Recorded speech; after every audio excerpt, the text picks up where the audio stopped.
इस upcoming episode में हम क्या देखेंगे, उसे जानने से पहले मैं आपसे कहना चाहूँगी कि अगर आप मेरे चैनल पे नए हैं और अभी तक आपने मेरा चैनल सब्सक्राइब नहीं किया है तो प्लीज़ कर लीजिए और वीडियो अच्छी लगे तो लाइक ज़रूर किया कीजिए।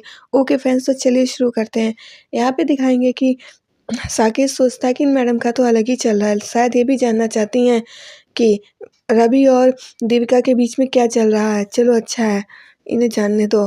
और इधर दिखाते हैं कि यहाँ पे जो है पल्लवी और साक्षी रूम में होते हैं। तभी साक्षी जो है पल्लवी के पास आती है, पल्लवी से कहती है कि वो अपना नेकलेस देती है, कहती है कि ये ले साक्षी, ये तुम पे बहुत अच्छा लगेगा, इसको पहनो। तो साक्षी कहती हाँ, ये तो मेरी ड्रेस से भी मैच कर रहा है, ये मैं पहन लूँगी। लेकिन वो कहती है ये तो तेरा नेकलेस है, तुझे बहुत पसंद है। तो कहती है मैं पहनूँ तू पहनूँ क्या फ़र्क पड़ता है, अब ऐसे भी शादी तो तेरी है, तुझे ज़्यादा सुंदर लगना चाहिए।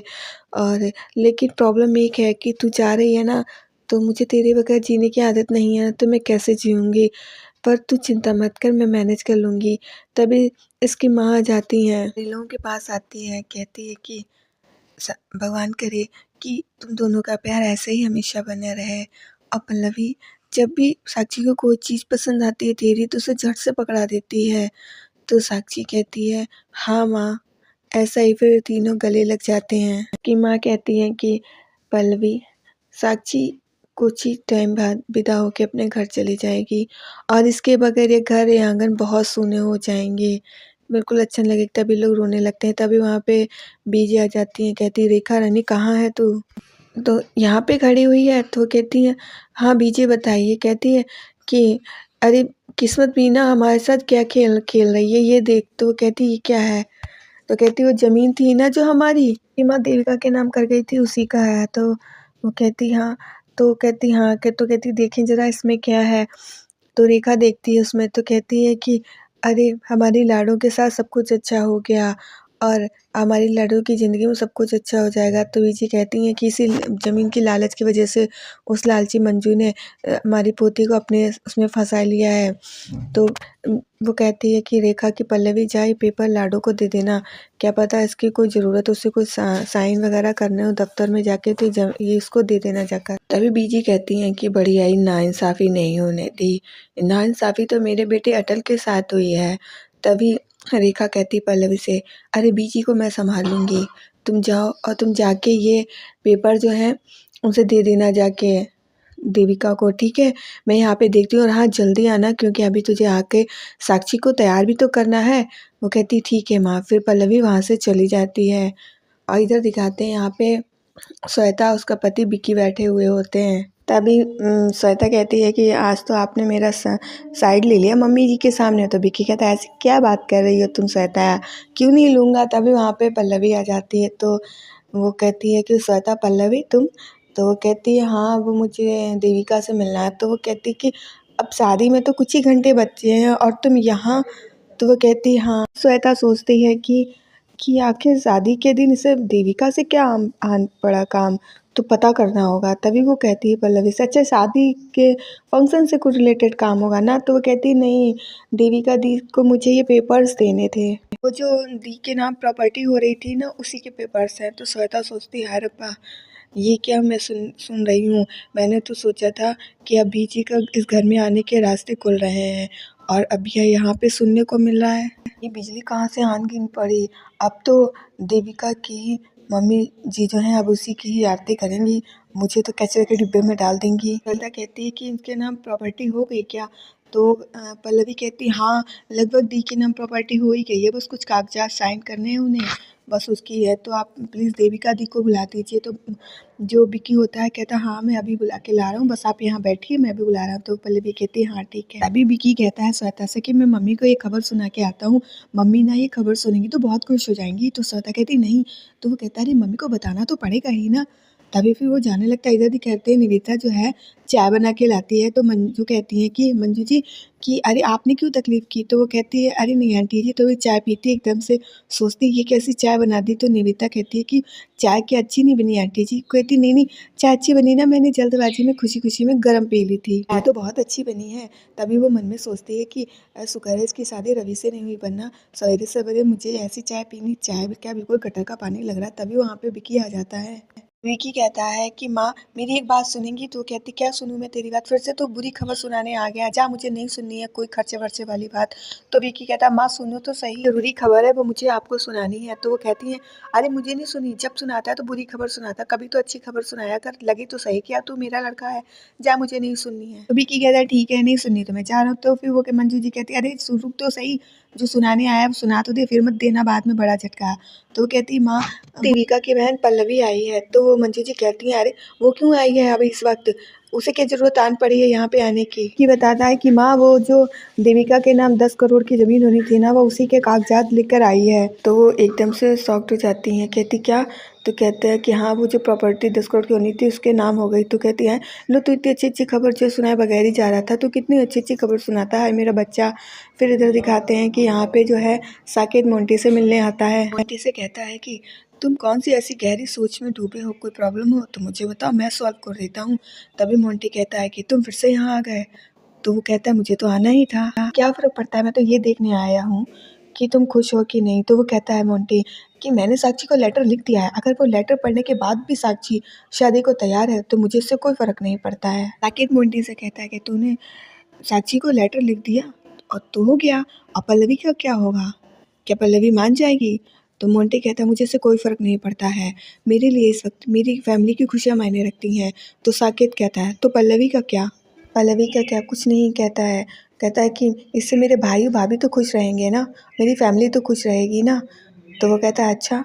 तभी फिर वहाँ पे ना वो कहता है कि जो तुम चाहते हो ना साकेत वो मैं कुछ भी नहीं करने वाला हूँ। तभी वहाँ पे रवि आ जाता है, कहता है क्या, मोंटी से पूछता है क्या बात है। तो साकेत मन में सोचता है कहीं ये मोंटी सारी बात उगल ना दे। तभी मोंटी रवि से कहता है कि नहीं भैया कोई बात नहीं है, ये साकेत मुझसे पूछ रहा था कि तुम कौन सी कलर की शेरवानी पहनोगे। पूछता है और कुछ, तो मोंटी कहता नहीं। तभी रवि कहता है साकेत से कि साकेत तू ये तो शुक्र मनाओ कि मैंने तुम्हें यहाँ रहने को कह दिया, लेकिन मुझे जरा भी हिंट मिला है ना कि तूने शादी में कुछ करने की कोशिश की ना, तो फिर समझ लेना मुझसे बुरा कोई नहीं होगा। ये सुनते ही साकेत को गुस्सा आती है, फिर वो वहाँ से बाहर की तरफ चला जाता है और आके सोचता है कि मैं अपने हुक्म करके चलाने ही वाला था, तभी बीच में रवि आ गया, लेकिन अब मैं क्या करूँ, मुझे तो कुछ समझ में नहीं आ रहा, लेकिन मुझे कुछ तो करना ही होगा, तभी तो ये शादी टूटेगी, तो कुछ तो करना ही होगा। अगर अगर मैंने कुछ नहीं कर पाया तो देविका मेरे हाथ से निकल जाएगी, और श्वेता भी ना, ये तो भी आई नहीं, पता नहीं क्या कर रही होगी, कि मुझे कुछ तो करना ही होगा। तभी फिर उधर मोंटी कहता है कि अरे ये नेटवर्क क्यों नहीं आ रहा, चल बाहर चल के देखता हूँ। तभी साकेत देखता है कि मोंटी बाहर आ गया है, उधर से पल्लवी आ रही होती है। तभी वो सोचता है ये यहाँ क्या कर रही है। फिर सोचता है कि अब जब सीधा रास्ता काम ना करे तो कुछ तो उल्टा करना ही होगा। तभी वो कुछ कांच की गोलियां जो होते हैं ज़मीन में डाल देता है, जिससे कि पल्लवी गिर जाती है और उसे पकड़ लेता है, तो उसे थैंक यू कहती है। तभी साकेत कहता है कि पता नहीं किसने रास्ते में डाल दी थी और ये तो मेरा फ़र्ज़ था। ये देख के मोंटी को बहुत गुस्सा आ रही होती है, फिर वो वहाँ से चला जाता है। तो साकेत सोचता है कि मेरा तो काम हो गया, अब मेरा काम बन जाएगा। फिर तो दिखाते हैं यहाँ पे सभी लोग बैठे हुए होते हैं। यहाँ पे देविका आ जाती है, पल्लवी से कहती तू यहाँ क्यों आई है। तो पल्लवी कहती दी जो आपके नाम प्रॉपर्टी होने वाली थी ना, उसी के ये पेपर्स हैं, और मम्मी ने कहा कि ये आपको फ़ौरन देने के लिए, क्योंकि आपको हो सकता है ऑफिस में सबमिट करना हो या कोई साइन वगैरह करने हो, तो इसलिए मैं आपको देने आ गई। देविका कहती है कि सच में, तो वो पेपर दे देती है पल्लवी। देविका वो पेपर देख रही होती है, उसके आंसू आने लगते हैं। मंजू जी वो पेपर देख के बहुत खुश हो रही थी। तभी वो देविका से कहती है अरे पुत्र जी तू रो क्यों रही है, आज तो बहुत बड़ा दिन है, तुझे तो खुश होना चाहिए। अच्छा ले तू मिठाई खा। तो वो उसे मिठाई खिलाती हैं, मीठा करो, और कहती हैं अब तो तू तो इस घर की बेटी बन गई है ना, तेरी खुशी में मेरी खुशी, अब तो जो तू चाहेगी वही होगा। तभी फिर इधर श्वेता सोचती कि हाँ जी मम्मी जी, मुझे सब पता है कि आप इतना खुश क्यों हो रहे हैं, आपके मन में इतने लड्डू क्यों फूट रहे हैं। तभी श्वेता कहती है कि कंग्रेचुलेशन देविका। तो वो कहती थैंक यू भाभी। तभी श्वेता कहती है कि अब तो हमें शिफ्टिंग की भी तैयारी करनी चाहिए। तो कहती क्यों। तो कहती और क्या, अब तो हम देविका हम सबके लिए नया बंगला बनवाएगी ना, तो हम लोग को उसमें शिफ्टिंग करनी होगी। तभी विक्की कहता है कि हम लोगों के लिए क्यों बनवाएगी, हम लोगों के पास तो रहने के लिए घर है ना, वो बनवाएगी तो अपने लिए और रवि के लिए बनवाएगी, क्यों देविका, ठीक है ना। तो देविका कहती नहीं विकास भैया, मैं अपने लिए और रवि के लिए भी कोई बंगला नहीं बनवाऊंगी, ये ज़मीन मेरी माँ की अमानत है और इससे मैं अपनी माँ का एक बहुत बड़ा सपना पूरा करूँगी। विकास भैया, मैंने बचपन से एक ही सपना देखा कि मैं अपनी माँ का सपना पूरा करूँगी, उसी का इंतज़ार किया और वो आज दिन आ गया है। तो मेरे लिए ये बंगला गाड़ी कोई मायने नहीं रखता है, मेरे लिए मेरी माँ का सपना मायने रखता है और मैं उसे पूरा करूँगी। ये सुन के मंजू जी को बड़ा झटका लगता है कि ये क्या कह रही है। मंजू जी सोचती जो मैंने सपना देखा उसका क्या इतने बड़े-बड़े, वो तो सब टूट गए। तभी श्वेता कहती है कि हाय हाय देविका, तुम ये क्या कह रही हो? देविका, तुम क्यों पुरानी बातों में उलझी पड़ी हुई हो? आज के बारे में सोचो, अपने बारे में सोचो, अपनी माँ के सपने के बारे में सोच रही हो। तो देविका कहती मेरे लिए मेरी माँ के सपने से बड़ा कुछ भी नहीं है। उनकी जगह आज भी मेरे दिल में है। मैं जानती हूँ कि वो क्या चाहती थी और मैं आज जब मुझे मौका मिला है उनका सपना पूरा करने का, तो ये मौका मैं अपने हाथ से जाने दूँ, ऐसा नहीं कर सकती हूँ मैं। ऐसा सोचती है कि ये इतना कुछ बोले जा रही हो, मम्मी जी चुपचाप बैठी सुन रही हैं। तभी फिर जो रवि की चाची जी होती हैं वो कहती लेकिन देविका बेटी, ये तो तेरे बचपन की बातें थी और अब तो तेरी शादी हो चुकी है। अब ये तेरा घर है तो तुझे यहाँ के बारे में सोचना चाहिए ना। देविका कहती है सही कह रही हैं आप चाची जी, अगर ये मेरा सपना होता तो मैं एक पल में भूल जाती, लेकिन ये मेरा सपना नहीं है, मेरी माँ का सपना है और इसे मैं नहीं भूल सकती हूँ, तो इसे तो मुझे पूरा करना ही होगा। तभी वो पल्लवी से कहती है पल्लवी तुम यहाँ पे बैठ, मैं अभी आती हूँ, मैं पेपर्स रख के आती हूँ। तभी जो है देविका अपने रूम में आ जाती है पेपर रखने के लिए। सोचते हैं कि अब चाहे जो हो जाए, कोई मेरा साथ दे या ना दे, पर मैं अपनी माँ का सपना पूरा करूँगी। रू जी सोचती हैं कि हाय ये क्या हुआ, मुंह तक आया निवाला छिन गया, सारी जायदाद इस अपनी माँ के लिए करेगी। अब तो मैं ऐसा होने नहीं दूंगी, मुझे कुछ तो करना ही होगा। मैं इसका जो जो जायदाद जो है अपनी माँ के लिए है उसका सपना मैं पूरा नहीं होने दूंगी।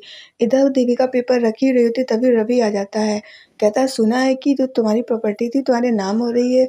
तो वो कहती है हाँ। तो कहता है दिखाना जरा उसके पेपर। तो देविका सोचने लगती है कि कहीं ये भी ना कहे कि बंगला गाड़ी के लिए। तो वो पेपर देख रहा होता है कहता है कि हाँ ये भी सही है, सब कुछ सही है। तभी देविका मन ही मन सोच रही होती है कि अभी अभी तो मेरे मन में इसके लिए फीलिंग्स जागी हैं और अगर अभी से ये भी वो अपने घर वालों की तरह ही ये सब कहने लगा तो मैं क्या करूँगी।